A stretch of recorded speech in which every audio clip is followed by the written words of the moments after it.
I already explained that. 魁省的项目我刚才已经解释过了，也是几乎难以实现的。And now we're talking about startup visa program. 现在关于创业移民的项目。Yes, and updated it is. It's very big update. So before we start and jump into updates, I would like to explain that government put this program on priority during this year with increase of 3.5 times. So it used to be 1,000 per year. Now it's 3,500 per year, and they process very fast.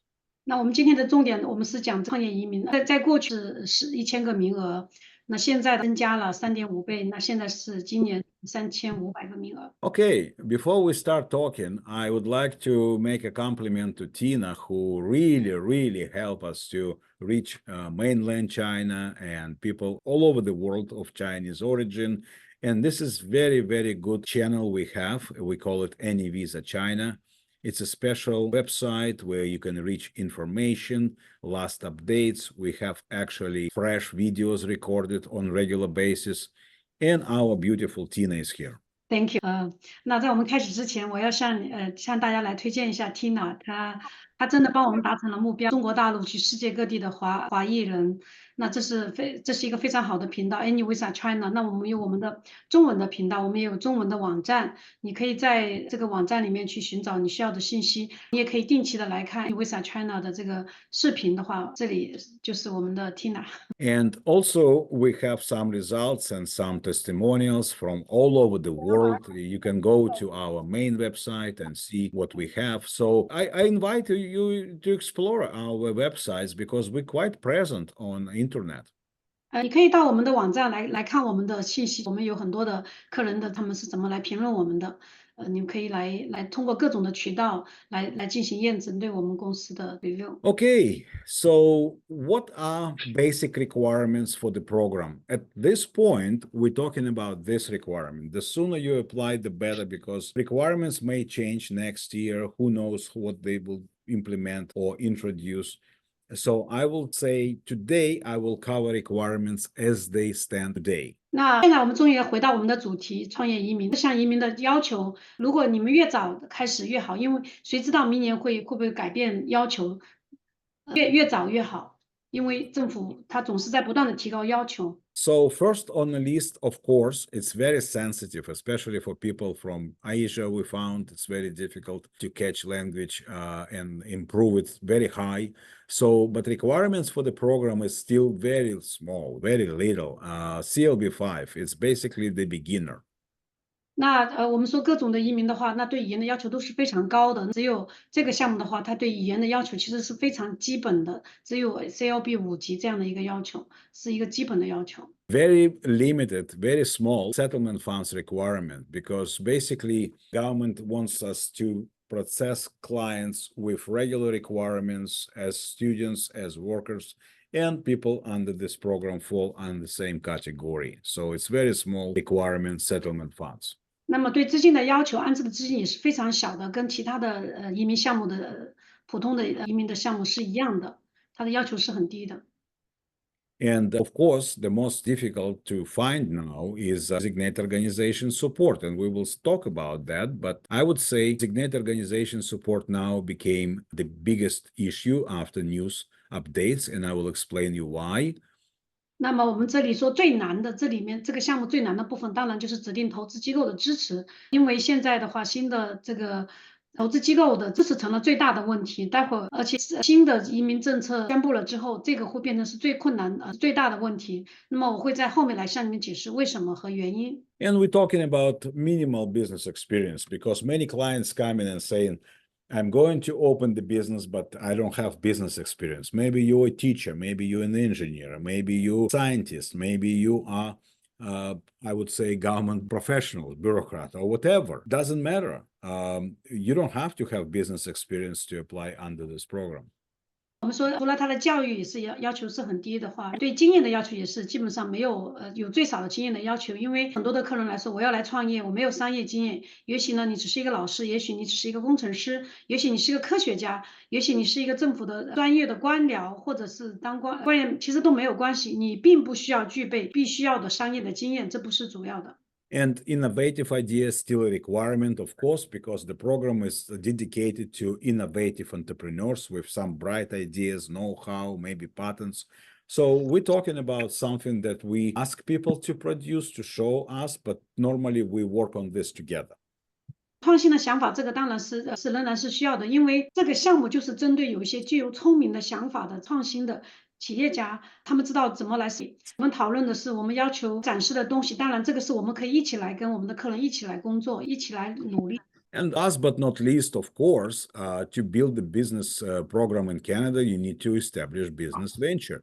And company must be in Canada. That's why they call it startup in Canada. Because sometimes people come and saying, I have a business in China, I have a business in Hong Kong and Taiwan, whatever. Of course, it's good, but we have to start business here. 这里是最后，但并不是最重要的，当然是在加拿大建立商业化。那么你建立商业必须要在加拿大。那么为什么我们要成为加拿大的初创的公司？因为有人会说，中国有我的生意，我在中国生意很好，在香港当然也好，但这不是我们创业移民政府所要的。我们要的一定是在加拿大的公司创业。Okay, how we do it? We basically have, so far, we still have 100% success rate. Why? Because we select clients very, very carefully. 那么到我们成功率仍然是100%，为什么？因为我们非常选择客人的时候，我们非常小心，非常严格。We cover issues like inadmissibility. We always talk to clients before we take their money, before we actually assess carefully everything. We try to understand if they have any issues, maybe medical issues, maybe criminality, maybe something happened before in immigration history. Somebody was deported or somebody got in trouble. So we have to review all the risk factors. 我们因为为了选择我们的客人，所以我们真正在仔细的做评估。我们是经过仔细的评估来了解我们客人所有的一切。我们一般是先跟客人交谈，确定完了之后，才会去收他们的钱。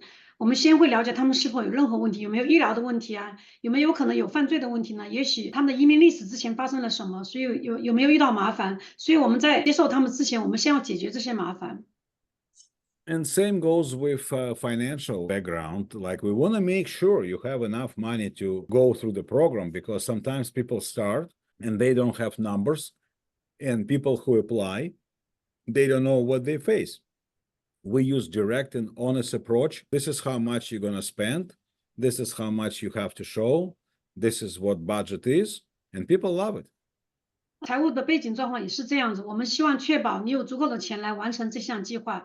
我们会在开始的时候，我们根据他们申请的人数和人员来确定，来制定一个财政预算。那么我们会直接和诚实的告诉大家，告诉你们这个是你需要花的钱，你必须要哪些是你要展示的，你要展示的客人做好所有的准备。And last but not least, we definitely review if people already have some know-how, maybe patent, maybe prototype for their idea. We review everything. 我们也会来看你的创新的想法，你有没有什么专业技术，有没有专利，你有没有专利，我们知道怎么来做，我们会要了解所有的事情，在开始之前。To give you kind of overview of designated organizations, we still have 3 categories of organizations, how people actually can find support in Canada.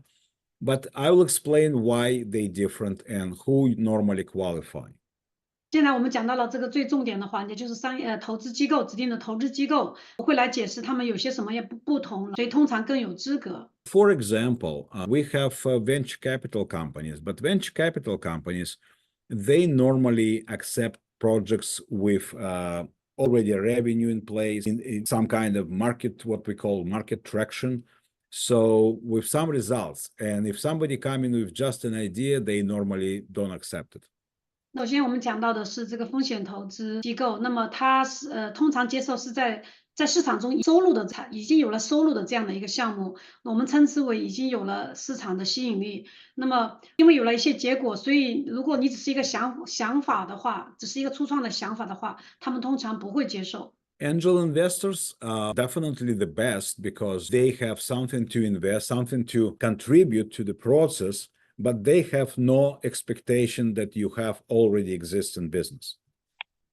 天使投资绝对是最好的，因为他们是可以来投资，可以在这个过程当中做贡献。他们并不指望说你已经有存在的商业的这样一个东西，可以只是一个想法开始。Business incubators are okay if you happen to find the right one. The reason for me to be absolutely critical about the right one, because many incubators got in trouble. And they got in trouble seriously because they basically sign up with someone who just charge for the program but don't help. And when people trying to have some support from them, those incubators are useless. So you have to be very, very careful. And we help you to identify the right designated organization. 那我们现在讲到第三个就是孵化器，如果你有找到有合适的孵化器的话，选择合适的孵化器是要很挑剔的原因，因为有很多的孵化器陷入了麻烦，有些孵化器是很好的，有些陷入了麻烦是因为他们基本上他们只是收了费用，收了钱，他们给到的支持是不提供太多的帮助，所以我们也会来帮助你来识别哪些孵化器是可以工作的。And definitely I have to show you what it is. Now it's slightly changed after news, but we just submitted first files on the new regulations actually yesterday. So it looks slightly different, but in general, this is how it looks like. The certificate or letter of support, people call it letter of support, but in reality, this is commitment certificate. And letter of support is just one part of that big document. 现在我来给你们展示一下什么叫支持性。现在的支持性跟过去的新政了之后是有一些不一样。我们在昨天刚刚提交了一个4月30号新政之后的第一个提交支持，我们看到的跟以前有一点不一样，是其中的一个部分，并不是完整的。Since we're on this page, let me explain how it works. Basically, 到这里了，那我来跟大家解释它是怎么样来工作的。now government issues special numbers. So basically, when immigration receive certificate issued by designated organization, they keep it on file. And when you're ready to provide information and submit permanent residency file, which we do very fast, but we attach file to that package. And then immigration receive the package from you, and they already have this document directly from designated organization. When they receive the package, they match those two documents, and if they identical, they see it's authentic. So that's how it works. It's very simple. I'm sorry, you too long. I cannot catch it. So in this section, since we're on this page, I would like to describe how immigration verify the reality of this document. So you cannot fake it. 首先来讲，我们说这个支持性的，所以没有人可以来造假，你造假是没有意义的。So basically, when designated organization send it to immigration keeping this on hold. 现在的话是投资机构向移民部提交支持信的时候，移民部先把它 hold 住，把它先搁置在那儿。And then we submit your permanent residency application. So you in immigration process, we attach same document to your file. 当你提交我们到 PR 的时候 ，PR 的文件跟这个支持信是放在一起。So when immigration receive file from applicants, they match it with file they already have. That's how they identify if it's real.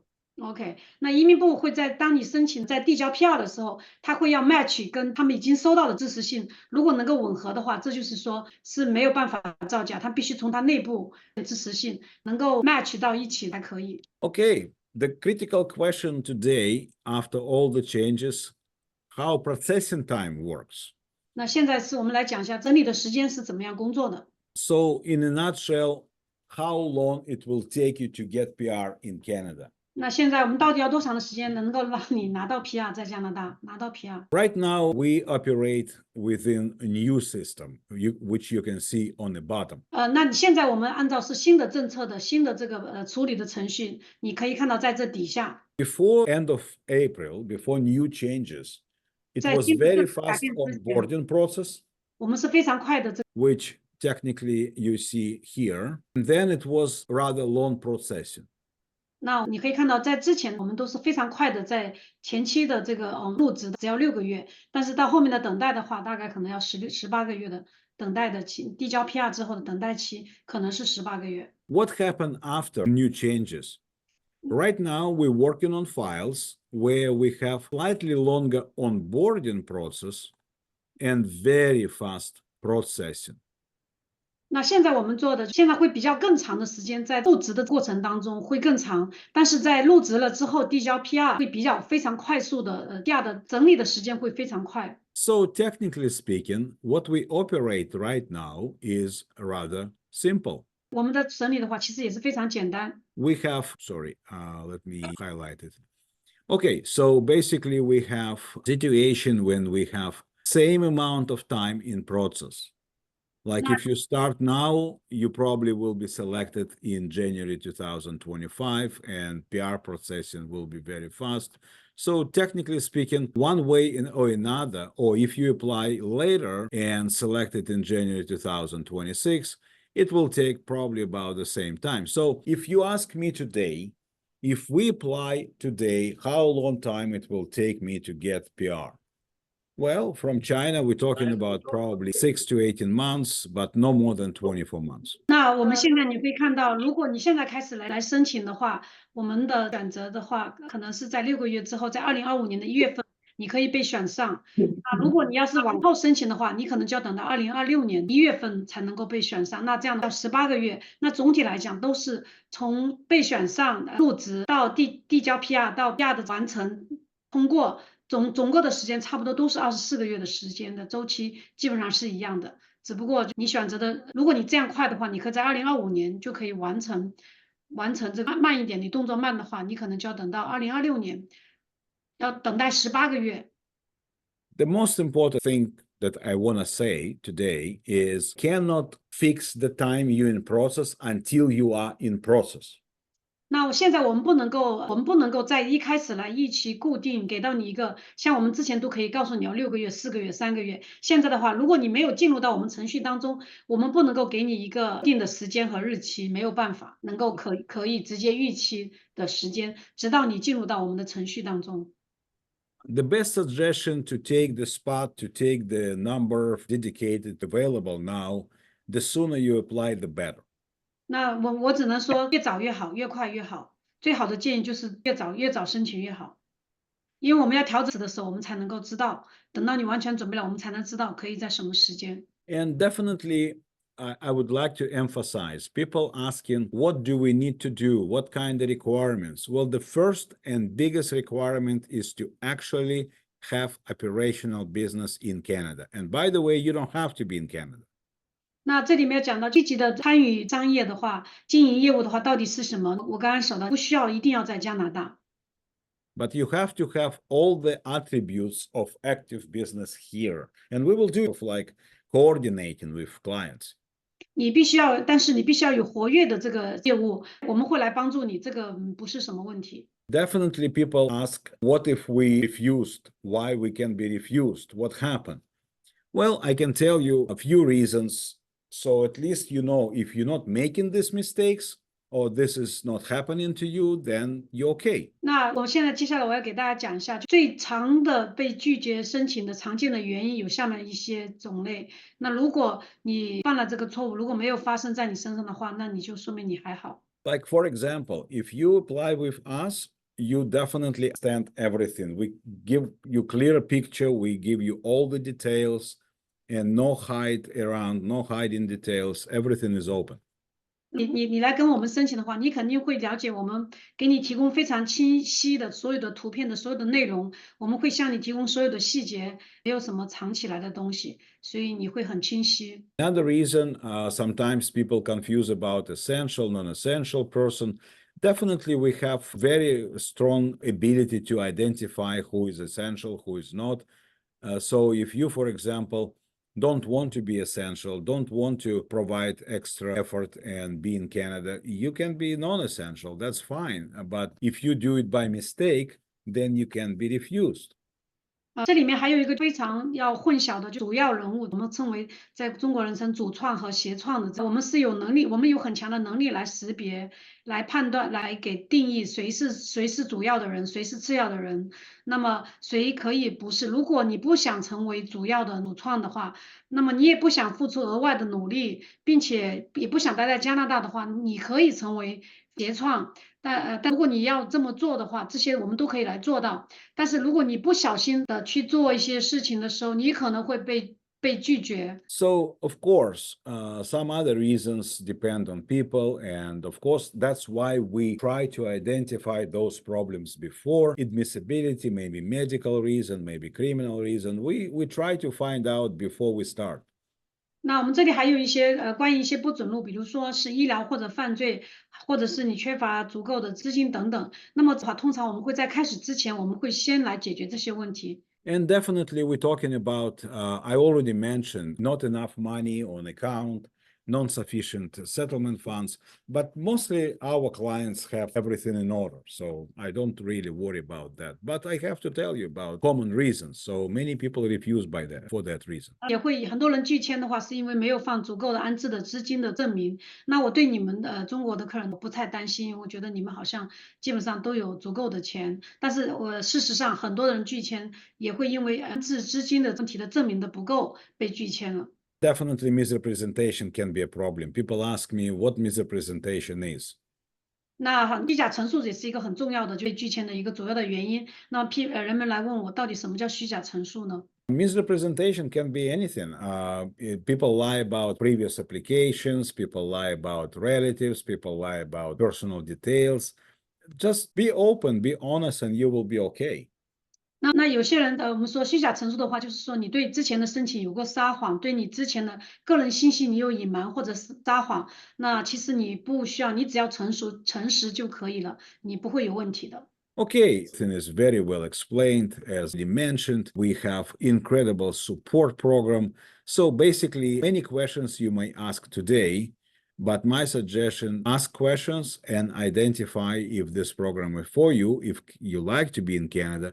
And if you like to be in Canada and can afford it, definitely, this is probably the best way to immigrate to Canada still. And the best startup visa program is Canadian program. And I will explain why. 那我想组团队来举行，来一起 For 申。 example, you are 50 years old and you have 25 years old child. 比如说你50岁了，有25岁的孩子。 Under any other program, if you apply, your child cannot be included in the family because he or she is older than 22. 那如果你是按其他任何一个项目都不可能，因为他已经超过了22岁以上，他不可能再作为你的，比如说你50岁，你的孩子25岁，其他任何项目都不可能让你带着你的孩子一起来参加这个项目，因为他已经超过22岁，已经是属于成年人。But under this program, you can pay once and include your child. So technically, the whole family moving.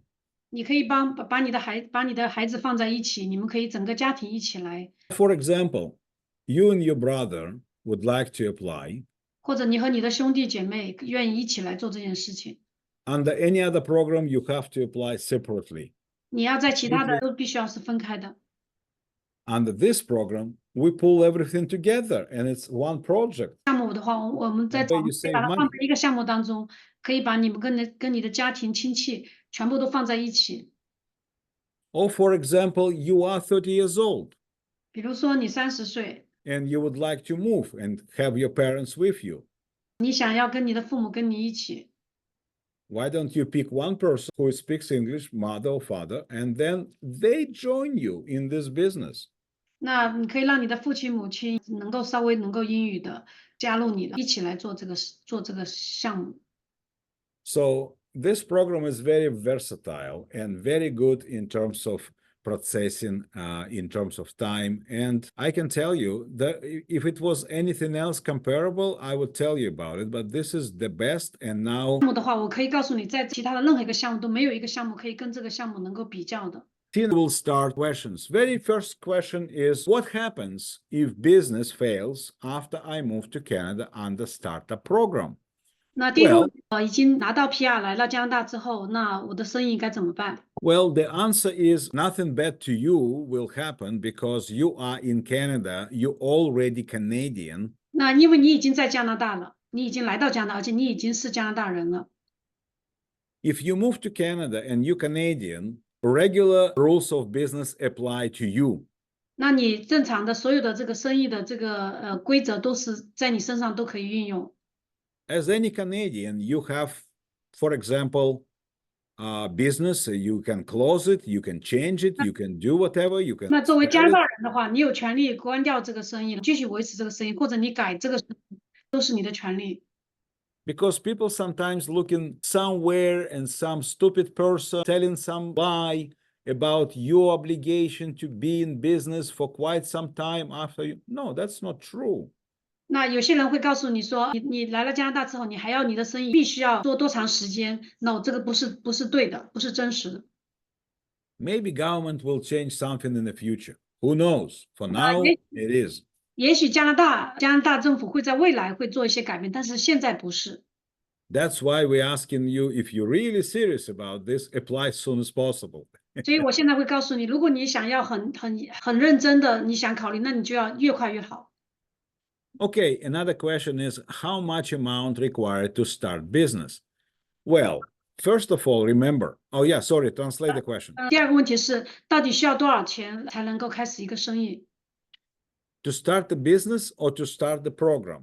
那我们 Two 这里 different 要问到， things. 就是你要开始一个项目，还是要开始这个生意，还是开始做这 PR 的 process？ But to answer the question about how much amount required to start, I will address you to Tina. Why? Because it depends. We don't charge per person.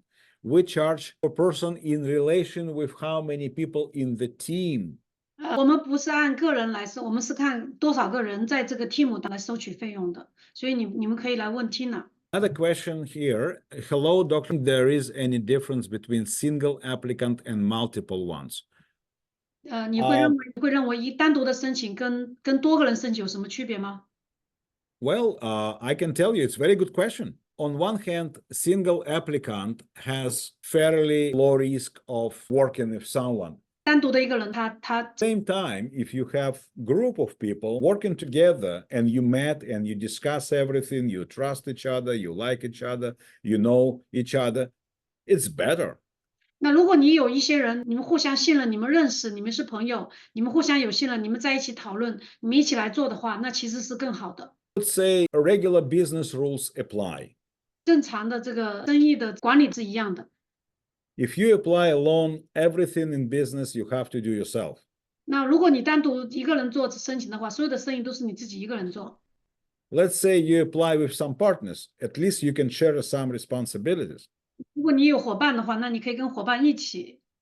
And in our case, the cost will be less expensive per person. In our case, the cost will be less expensive per person. 如果我们是多人来申请的话，肯定比单独一个人申请要费用要少。 Because of 一个人的话，当然要更贵一些。 if you have two people more, it's less expensive, right? 那你 Way more. You apply alone, nobody will 他们付更多的钱。 really comes with the higher cost, but people can pay if they have money. 那有些人一个人的申请要贵一些，那有些人愿意付，因为他们可以负担，他们愿意。 Okay. Next question is, the program is best for what age? 这个项目的最适合的年龄是什么样的？ A very good question, but let me tell you this. 我来告诉你， This program doesn't care about age. 这个项目根本不在乎年龄， That's the beauty of this program. 这是这个项目的美丽。 Everybody can apply. We have the youngest 19 and the oldest 85. 我们有最大的年龄85岁，最小的年龄19岁申请者。 So any age can apply. The program is beautiful for any age. That's the great opportunity for people of any age 这 to 个跟 apply. 年龄没有任何关系。这个项目最美的地方就是它跟年龄没有不计算年龄，不在乎你多少年龄。这是我们的中文的信息。如果你们需要了解的话，那你们可以联系。